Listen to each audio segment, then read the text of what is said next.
Hey folks, Brendan here from Bluelight, going live for you in the Bluelight Police Recruitment Facebook support group. Over 20,000 of you who are members of that group, with some tips on how to succeed in your police recruitment role play. So a very short video this one, so many of you might be just joining me because it'll flag up that I'm going live just as I'm finishing, but you'll be able to watch it on the replay. And if you're watching this on the replay, either on YouTube and Facebook, and some of the things I talk about, you can check the links below to the different courses, the one-to-ones, the webinars, the things that we actually do that are going to enable you to succeed. So today's been a really busy day. I know, it's gone 9 o'clock. What's he doing going Facebook Live? Well, it's been a really busy day. I've been doing a lot of one-to-ones. I did a group session this afternoon where we took a look at the various elements of the detective process, which does involve role plays. I did some one-to-one coaching with someone where we actually practiced the role plays earlier on, and I've only just finished a workshop, a webinar for serving officers, helping them to prepare for promotion to Inspector, Chief Inspector and Sergeant, which was awesome.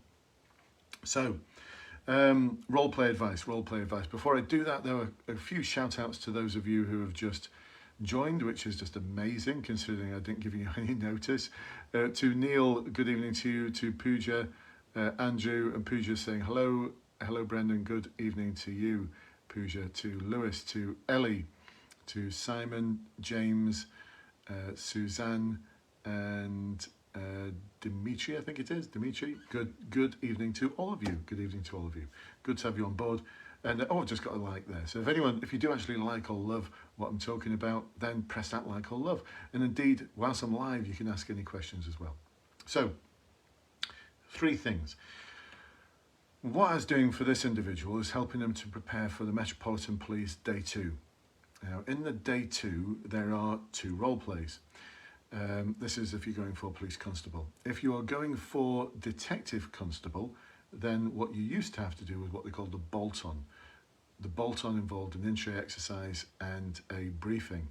Well, the bolt-on has had more added to it now, so you now do a role play. Police Service of Northern Ireland, role plays. Greater Manchester Police, if you want to be a detective, role plays. Different Powers did do role plays. I think they've just stopped doing them. I don't know if they're going to reintroduce them again, but it's a popular way of assessing people because you get the real deal, or as close to the real deal as you're going to get in terms of how you're going to react in front of an angry person. The prison service have been using role plays for years. The police service used role plays for a long time until COVID came along, and it put a lot of people off doing role plays because, of course, doing all the role plays would be like a COVID carousel and you just couldn't do them. Lewis is saying, will they go back to face-to-face role plays, do you think? Well, some forces have, like the Met, Greater Manchester Police, Difford Powers, PSNI. They're all face-to-face. They're not role plays over the Zoom medium. So Lewis, yeah, that's gone back to those basics. Forces like them, because you get a real feel for how people are really going to react. So the 3 things that came out of today that I want to share with you, and what I did is in my one-to-ones is I'll put people in a similar scenario to the one they're going to get in the actual role play. So for example, this one was an antisocial behaviour matter. You could expect in one of these role plays to have to deal with 2 role players who are actually having a neighbour dispute. So what I did, because I can't do that over Zoom with just me, so I created the antisocial behaviour incident, and then after we played out part 2 as how they would deal with the other party involved. So we used the Kutzer model of conflict management to actually have as a model for approaching the role play. We do that for every role play. It doesn't matter what the role play is all about. Kutzer. That stands for confront, understand, define and summarise, solutions, assess and monitor, and what the final result is going to be. So the key part of that is the understanding phase.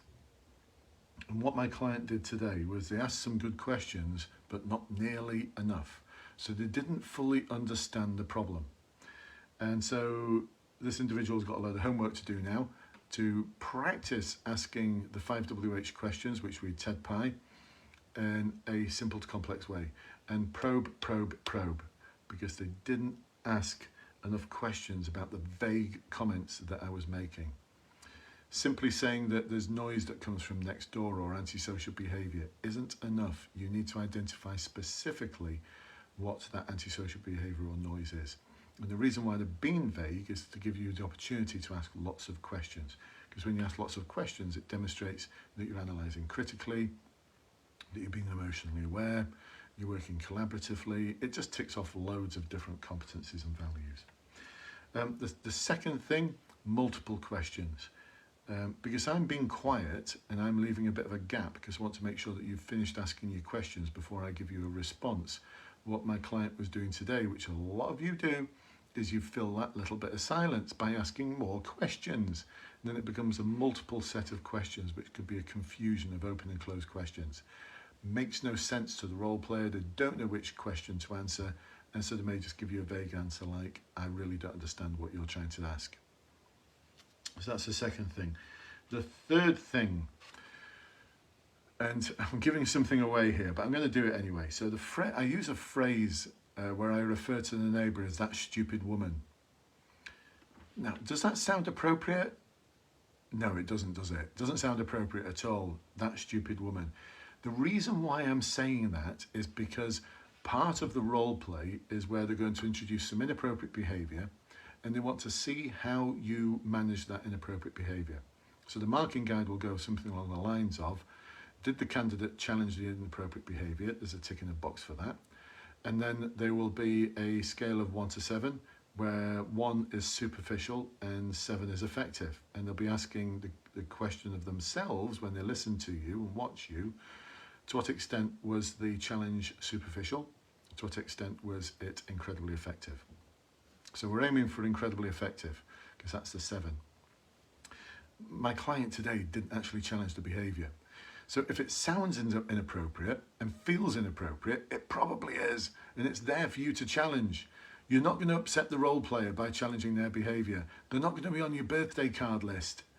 You're not going to send them an invite for Christmas or Easter. They're not coming on holiday with you. You're never going to see them again. They can't be upset. They're role players.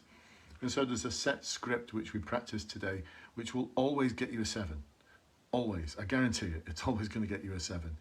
So we introduced that today to make sure that my client fully understands how to do that challenge. Why can I say that with so much confidence, by the way, that it's going to get you a 7? Well, I've been coaching and supporting people to succeed in role plays now for 26 years. 26 years, can you believe that? Role plays in the police have been around for a long time. They were part of the promotion process for a long time. So I've been helping people professionally to do that in my role as a sergeant and later on in my role as an inspector to support my colleagues in passing their promotion process, getting through the role plays. And so over the years, I've come up with all sorts of techniques that you can utilise that are just going to completely nail it. And I know from experience that the challenge script works every time and it gets really high marks. So that's how I know. 26 years worth of experience in coaching people to succeed for role plays. So if you'd like to find out more about that support, the one-to-ones, the webinars, the awesome stuff that we do to ensure that you pass, to give you a direction in terms of your preparation, then check out the links below. And you'll find links to the Facebook groups, you'll find links to the different courses. Look forward to catching up with you on one of those webinars or one-to-ones. And if you're watching this live, you just need to ask a question in the comments and I will get back to you, because it will pop up on my feed on Facebook to say someone's asked a question on your post. So a few people have just joined, Gethin, Jack, Craig, and others, Lewis. I'm sorry you've just caught the back end of this, but when I press finish, I'll also press keep it in the group, so you'll be able to watch the replay of this once it's posted and gone live. And now it's time to go and get a beverage of my choice, I think. It's been a long day, but it's been awesome. I so love, honestly, the webinars, the one-to-ones, I love running them. It's great to see you. It's great to help support you. But now it's time to rest. So there you go, folks. 3 things to help support you for the role plays. key things that you need to focus on. Let me know in the comments how they worked out for you, and I look forward to seeing you soon. Bye bye for now.